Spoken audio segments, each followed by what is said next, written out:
There are more questions than answers in the case of a 17-year-old minor who went missing on Sunday.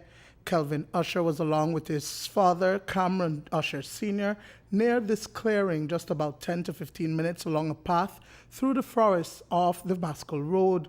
But around 11 a.m., a gang of GSU officers came up on the father and son, and according to Usher Senior, the officers unwarrantedly opened fire on them without warning. As the shots were blasted, Kelvin ran in fear of his life, but his father would be detained and charged in connection with 150 marijuana plants found in the area. He was in the vicinity. They were on a farmland that was not for their father or anything like that. They were all over that side, and shots were fired, and they ran. They caught his father, and he went missing. Shots were fired. So if that's the case, maybe he's been injured. He's somewhere lying hurt or whatever. But we didn't see any blood thing. But like I said, it rained. It was confusing at one point because when I hear my pa get arrested, the first person my mind went on was my brother, because my partner died in the bush by himself.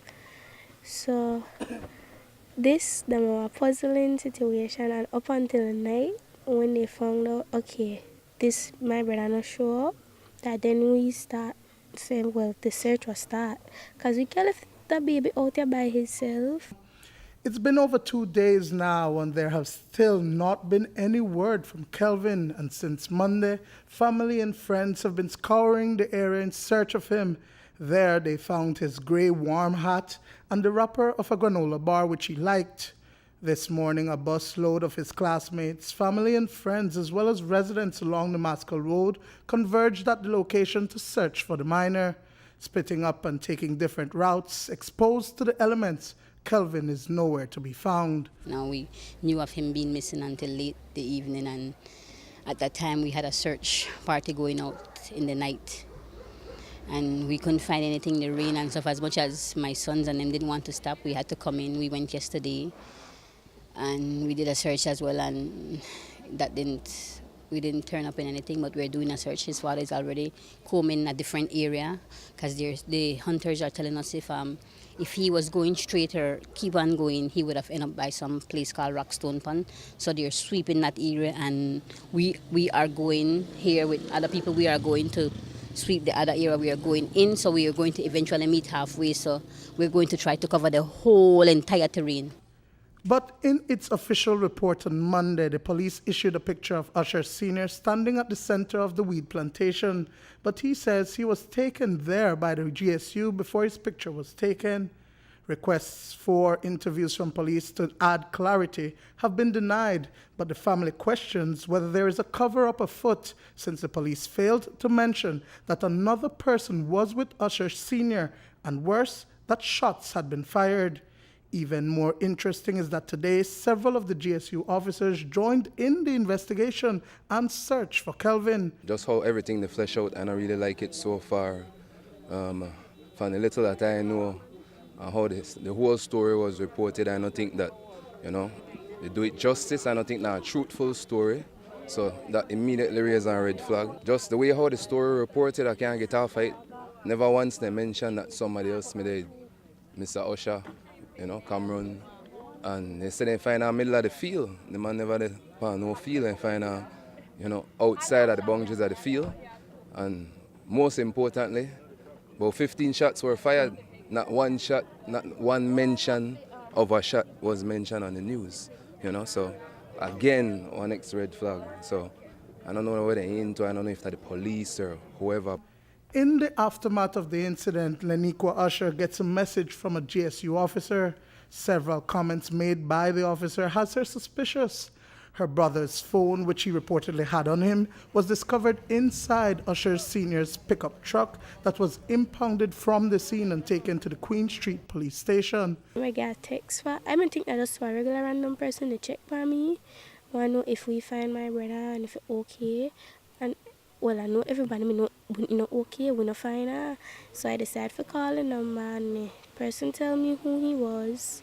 And then I like, oh, how you get my phone number? And then I like, you forget you give me your phone number. This phone number new. And I know I give no police my phone number. And I like, I just to check for make sure I'm okay. So then I asked her, you know, I'm part of this search, and then I like, no. So then in the night, last night, when he had my daddy's phone for the arrest or what's not, he called me and for meet me and give me his phone. So he asked me again, wanna find my brother? You find my brother? And then I like, no, we still search. The night, we can't search the bush at the night because it's very dark. And then he like, he run when he see we man. He run when he hear their shots. Despite feeling that they were not receiving full support from the authorities, the caravan arrived at the location today to find police officers joined by the K9 unit and several GSU officers carrying out searches in the area. The media accompanied others in the search and one general area, multiple paths that lead to one location. It's not hard to navigate the back there. We walked back there one time and it's pretty much on road we're done kind of cut out already. You could find a way back, you know. Any civilian or any individual, I believe, could make it through there, could traverse through there and come out safely. The road not that far at all, about 10 minutes away from the road. So again, you know, I just really want the relevant authorities to step in. And next thing, the officers who are actually on the scene of the crime or who may actually shoot the shots, then they want out to work the scene. I don't see how that right. You know, that was a direct conflict of interest. Kelvin, a student at the St. John's College Junior College, is described as very humble and promising youth. He is one of 6 children to Karina Williams and Cameron Usher Senior. Williams remains hopeful that her son is alive. As a mother, you know, you feel certain things, and I have not felt that as yet. I was there searching for him, and I'm keeping him. Kelly Poo, where are you? That's our name for him, Kelly Poo. Where are you? Mommy's here, you know. Let me know what's going on.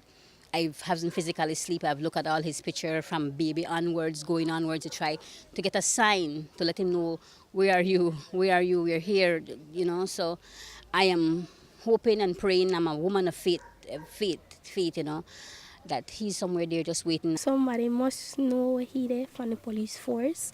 And we just ask if it dead, or just put the body somewhere. We need legal closure. Duane, Moody for News 5.